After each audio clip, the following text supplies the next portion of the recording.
Hello everybody, Interi back again with another video. And guys, today's video is going to be about talking about the Paris Masters 1000 tournament that we have ahead of us. It will start tomorrow, I believe, if I'm not mistaken. If I'm not mistaken.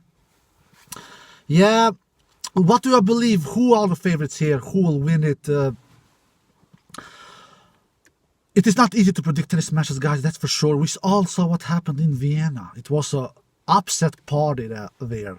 All the high seeds besides Rublev make it through. We all know that Rublev will play Sonego later today in the final, which I believe final at Rublev, I believe he will win. I think Rublev will win his 5th title, but I'm not 100% certain about that, because Sonego, after that convincing victory he had against Djokovic in the quarterfinal, you might think that he will get kind of a reaction after that greatest victory of his life so far, of the 25 years old player from Italy. But the day after, in the semifinals, he took apart Evans as well in straight sets. Of course, it was more impressive the victory against Djokovic, because Djokovic is the world number 1, which Evans absolutely not is. But he at least backed that victory from Djokovic up against Evans. So let's see what he can do against Rublev. Rublev, who is, together with Djokovic this year, the most informed player on planet. We all know that Rublev and Djokovic, they have both won 4 tournaments each. So now Rublev can make it one better than Djokovic with his 5th victory, with his 5th title. Even though that Djokovic has won more big titles than Rublev. So even if Rublev wins his 5th, he has not done a better year than Djokovic. We all know that. It is not only by winning 500 class tournaments and 250 class tournaments. You have to win the big ones, Grand Slams and Masters. And Djokovic has 3 big ones, 1 Grand Slam and 2 Masters. So anyway, I believe that I give 60% chances to Rublev and 40% chances to Sonego on the final later today. Let's see if I'm right or if I'm wrong. Let's see if Sonego can do another upset and win his 2nd title of his career and his biggest title of his career, because we all know he won one in Turkey last year, but that was a 250 class tournament on grass, if I'm not mistaken. What do I believe about the Paris Masters that starts tomorrow? Yeah, we have Rafa Nadal, the top seed there, and the 2nd seed is Stefanos Tsitsipas. Look, man, I believe that the winner from the Paris Masters tournament will be on the top section of the draw, where we have Nadal, Zverev, and Rublev. I truly believe that the winner will be one of these 3. I just look at Nadal, man. Nadal, he has won 2 tournaments this year. Zverev has won 2 tournaments this year. Rublev has won 4 tournaments so far during recording this video. But he can be on 5 tournament victories about a couple of hours from now, Rublev. What have the other guys done? Tsitsipas, 1 victory. Medvedev, 0 victories. Khachanov, 0 victories since many years back. All these players I mentioned, Tsitsipas, Medvedev, Khachanov, they are on the bottom section of the draw.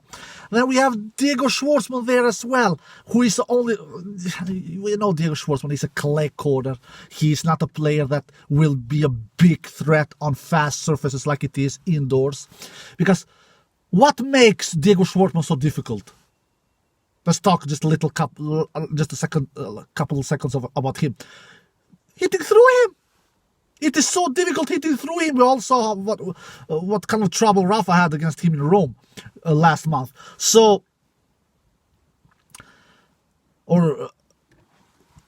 hitting through Diego Schwartzman on clay is very difficult. But when it comes to faster surfaces, like we saw in US Open, when he got defeated in the 1st round, when you have fast surfaces, you can beat him pretty easily, because you will be rewarded with your serve, you will be rewarded with your 1st strike tennis, and you can make a bunch of winners and take the Argentine out. So I'm not counting that Diego Schwartzman will go deep in Paris Masters, and for sure not the final. I believe that we'll have a final. I think that Nadal or Rublev or Zverev will make the final on the top section of the draw. There you have it. The question is, who will make it to the final of the bottom section of the draw? Will Tsitsipas do it? Maybe. Will Medvedev do it? Maybe. Will Kasparov do it? No. Will Diego Schwartzman do it? No. Raonic, who is also there with a huge serve, great forehand, even though he has not been really successful the last couple of years, has had a couple of injuries, but he can be dangerous. Always, Raonic is always dangerous in fast surfaces. He played the Cincinnati final, lost to Djokovic there in 3 close sets. So, but I still think that Rafa Nadal is the man to beat here, even though that Rafa is much more vulnerable in fast surfaces. We all know that. What makes Rafa Nadal so difficult on clay? We saw the proof of that in this year's French Open, where the conditions were heavy and we were so misleading, all of us. Not only me, we all thought that, Rafa Nadal, he will play French Open in October. The bounce will not be that very high. The balls will be very heavy. Advantage Djokovic. Man, we were so wrong. Now we know why Rafa Nadal is so damn hard, difficult, brutal, hard to defeat in French Open. It is not because of the high bouncing. It is because of the slow surfaces. Look what happened. He won French Open without dropping one single set. Why? Because people couldn't hit through him. We saw how difficult Djokovic had hitting through him. We saw how difficult Diego Schwartzman had hitting through him. We saw how difficult Sinner had hitting through him. So on clay, why Rafa Nadal is so murderous hard to defeat? It is many reasons. Many reasons. The high bouncing, his 0-4 shots is superb there. He can punish you immediately after the serve with his huge forehand. His top spin. But if I could say one specific thing, it is nobody moves. Nobody is better than Rafa Nadal on the planet Earth, on the entire history of the game, defending as good as Nadal does on clay. You cannot hit through him on clay because you will not be rewarded with your first strike tennis, with your serve, with your ultra aggressive tennis style, you name it, man. You cannot hit through him on clay so easy, Rafa Nadal, even though that he is over 30 years old nowadays, 34 years old. But when it comes to faster surfaces, you will be more rewarded with your serve, with your forehand, with your ultra aggressive tennis style, with your chip and charge, you name it, man. So Rafa will definitely be more vulnerable outside clay, like indoors and hard courts and you name it. But it will still not be easy to beat him. It is still Rafa Nadal we are talking about here, the consistency tennis king of all time. He will never disappear from the first point to the last point. You will see when he will face Filip Krajinovic, where Rafa will go for his 100,000 victory in his career. At the current moment, he has won 999 tennis matches in his career, and against Filip Krajinovic in his first match, he will go for his 100,000 victory, and I think he will get it. Rafa has a similar draw like Djokovic had in Vienna, first Krajinovic, then Coric, but Rafa will defeat these two more convincingly. I don't think that Rafa will play tie breaks like Djokovic did against Filip Krajinovic and Borna Coric, because I'm not saying that Rafa cannot be upset. Absolutely. I think he has a 2-2 head-to-head against Coric in the Rafa Nadal. So Coric has defeated him twice before. But I think that Rafa Nadal's consistency, Rafa Nadal's presence, Rafa Nadal's ability to never disappear from matches, it is a nightmare for the players, man. It is a nightmare. You always know against other opponents, they will throw 1 or 2 games away for free to you. They will act Santa Claus for 10 or 15 or 20 minutes. But Rafa Nadal, one thing is for sure with Rafa Nadal, he will not beat himself. That I can guarantee you, that he will not beat himself. He will not do it. If you want to defeat him, you need to take him down. You will need to take him down. You need to take it to him. Even though it is not clay, it is indoors. You still need to take it to him with superb tennis, aggressive tennis, low unforced errors, high winners, and just take your opportunities and just go for your shots and just hit through him. And you can hit through him easily. not easily, but more easy than on clay. So, but it will still not be easy taking Nadal out. And Djokovic is not playing this tournament, who is a defending champion here, who has won this tournament most times of all the players in the history, 5 times. Nadal has never won Paris Masters. I believe Nadal has never won Paris Masters, Miami, and Shanghai. So Nadal will be very motivated. I think that Nadal is the man to beat here. I think that Nadal will play the final about 1 week from now against, why not Raonic? I don't trust in Tsitsipas.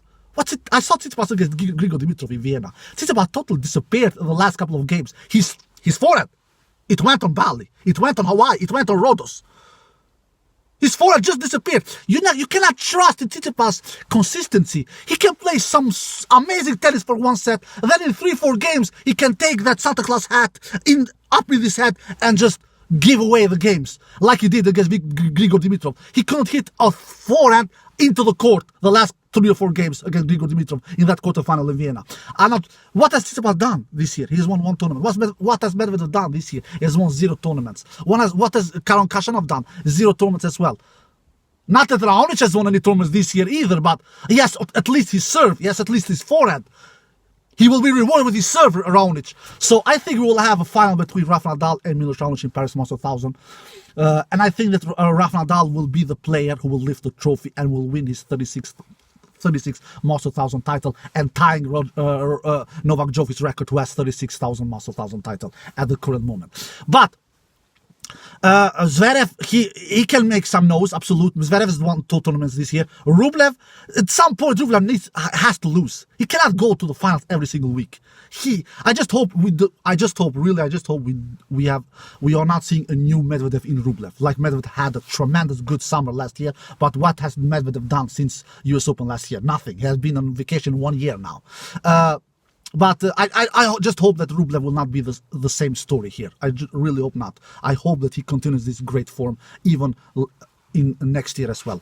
But I don't think that Rublev will make it to the final in Paris. I don't think that Zverev will make it to the final, but I will not be surprised.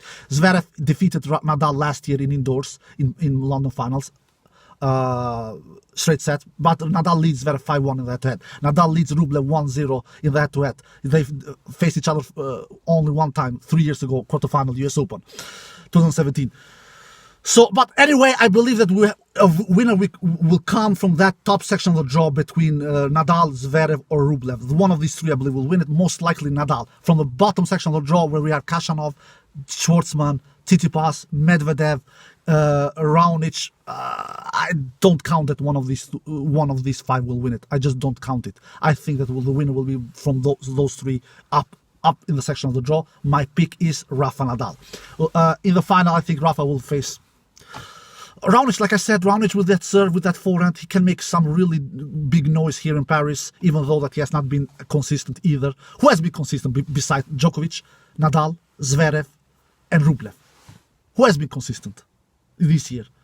Rublev 4 titles, maybe 5 later today. Nadal 2 titles. Djokovic 4. Zverev 2. Where have the other dudes been? Where? All of the other dudes, 98% of the tour, they have been on vacation for more or less 1 year. All right, guys, this is it. I hope you enjoyed this video. Take care and bye-bye.